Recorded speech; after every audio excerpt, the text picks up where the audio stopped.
Welcome back, everyone. It's Charlie. This is going to be my breakdown of the new Batman teaser that they just dropped. Matt Reeves revealed a first official look at the new Batmobile and a full look, like a real full look, at the new Batman suit. So we'll break it all down. There's a bunch of Easter eggs. If you're new to my channel, be sure to subscribe to get all the videos. There's a bunch more coming really soon. So we'll just break this down top 5 style and Easter eggs as we go along. Starting with number 5, the final look at the real version of the Batman suit. Couple weeks ago, we got that Batman teaser trailer that Matt Reeves released, calling it a camera test of his costume with a bunch of red, kind of obscuring what the actual color of the suit was. That was really just the cowl in the top of the suit. They just released it because they were getting ready to film in the cemetery, which we then saw in another teaser of them filming on set with the Batman motorcycle. But that was the stuntman wearing a version of the costume that had not been tuned up with special effects, color correction, or any kind of post-production. This image in the new Batmobile teaser is what it's actually going to look like in the movie. Much, much better. Seeing all the behind-the-scenes stuff is a good teaser for what stuff will look like. It's a lot of fun, but nothing you see behind the scenes is 100% exactly what it's going to look like in the final version of the movie. Really good example is Henry Cavill's Superman costume in Man of Steel. This is what it looked like in the behind the scenes, so same situation with the new Batman suit. And just to be clear, all these images and the previews of the Batmobile and Batman underneath this bridge, this is what the actual movie is going to look like. They're using the cameras and the sort of the look of the movie as it's going to appear during the film.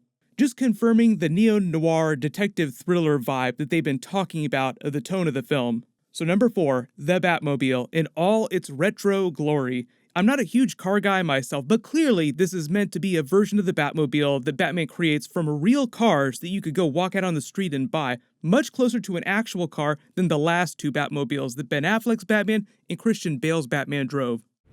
What's that? Well, the tumbler? Oh, you wouldn't be interested in that. The Tumbler was more of a full-blown, military, large-scale, tank-like vehicle. When they got to Ben Affleck's Batman, his Batmobile was a little more car-like, but still very much an urban assault vehicle, a smaller tank that could just take corners a lot better. For anyone who lives in Los Angeles, this is an actual car that you might see driving down the 405 in the middle of the night, just hot-rodding around. Number 3, what kind of car is this based on, and what has Batman done to upgrade it? Enter Batman the Kit Basher. So if you're not familiar with the concept of kit bashing, that's actually a term used in action figure design, where people will create new action figures based on molds and pieces from other action figures that they've repurposed. So in this context of the Batmobile, it's Batman taking a couple different parts from classic muscle cars and putting them together to create a new Batmobile.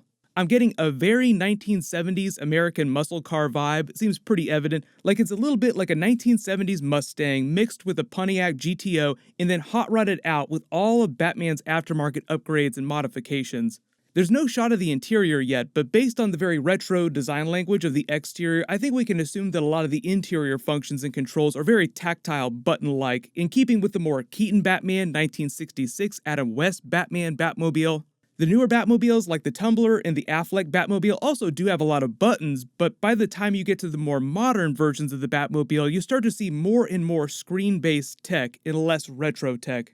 I don't know what kind of engine he's dropped into this. Clearly, it is massive. It is the biggest engine that I've ever seen someone throw on a car, but it's the Batmobile, so of course he's going to throw a giant engine on it.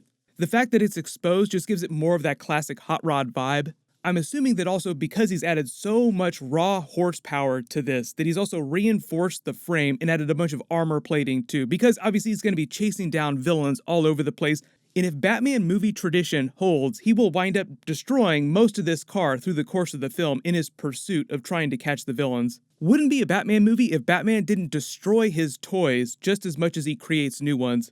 Speaking of the level of technology, even though they're going for a very retro vibe, we still don't have an exact date for what year this movie is supposed to take place. I've heard 1990s era, but all the footage and the behind the scenes we've seen so far makes it kind of seem like there's some more modern technology elements, so they might be going for a Batman the Animated Series vibe when it comes to the way they portray technology in the era that this takes place during.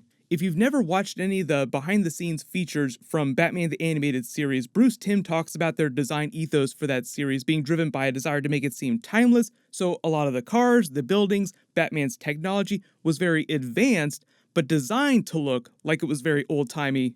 So in that same way, a lot of this Matt Reeves Batman movie tech seems like it's retro, like the Batmobile, the Batman suit, Batman's motorcycle, but someone said that they saw iPhones on some extras during a scene a couple weeks ago, so it sounds like they might have iPhone level technology, but a lot of the buildings, Batman's cars, his gadgets, his suit is designed to look kind of old-timey.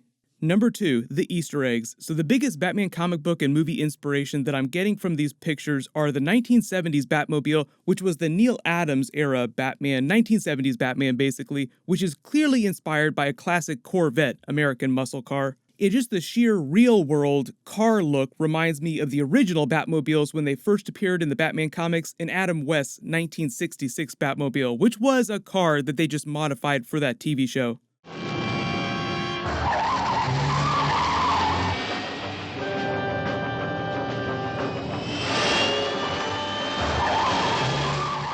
If you're not familiar with the history of the Batmobile, there was no real Batmobile when Batman first debuted in the comics in 1939. His first actual car that he drove was just a regular red convertible. The Batmobile, as you think of it today, didn't debut technically till Batman number 5 a couple years later in 1941, and then a little while after that in Batman number 20 was the first time that they featured the Batmobile on the cover. Then as you can see, as they go through the years in the next couple of Batmobiles, they start to look more and more comic booky, more Bat-inspired design language. Every once in a while, though, a new designer will come along, like some of the more modern Batmobiles seem a little more tank-like, a little more classic-like. Some of the more modern ones even seem like they're inspired by the design from Batman the Animated Series. I'm a big fan of the Batmobile from Batman the Animated Series, one of the best ones. The Batman suit itself seems like it's mostly inspired by the Arkham game suits in Bermejo's Batman suit. A little more toned down than the full-blown armor suits that Ben Affleck's Batman wore, not including the Dark Knight Returns leathery Batman suit from Batman v Superman or the full-blown armor suit, also inspired by the other suit from Frank Miller's Dark Knight Returns, and a little more retro than the Christian Bale Batman suits. Number 1, what about the gadgets? So the retro design language and the classic Batman nods make it seem like he will also sport a lot of cool gadgets. Just look at the projectiles on this version of the suit. Those metal pieces around his wrists seem a lot like the Court of the Owl's Talon suits. They're not just there to look cool, they're probably projectiles of some kind. Look at his utility belt on the stuntman here. It's kind of hard to see what's going on with that because it's a little blurry, but then there's also the Batman symbol on his chest. I know a lot of you have the theory that he can pull out the pieces and use them as batarangs. It's totally possible. It does seem pretty functional. I still think it's modified pieces of the gun that was used by Joe Chill to kill his parents. That'd just be hardcore.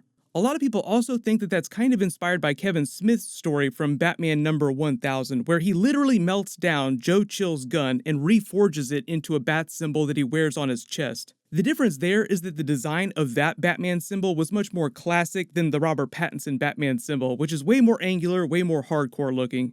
This just looks like the parts are taken from the two halves of the gun's handle. But also, yes, look at the bottom left and right edges that form the base of the wings. It does look like those parts have been sharpened.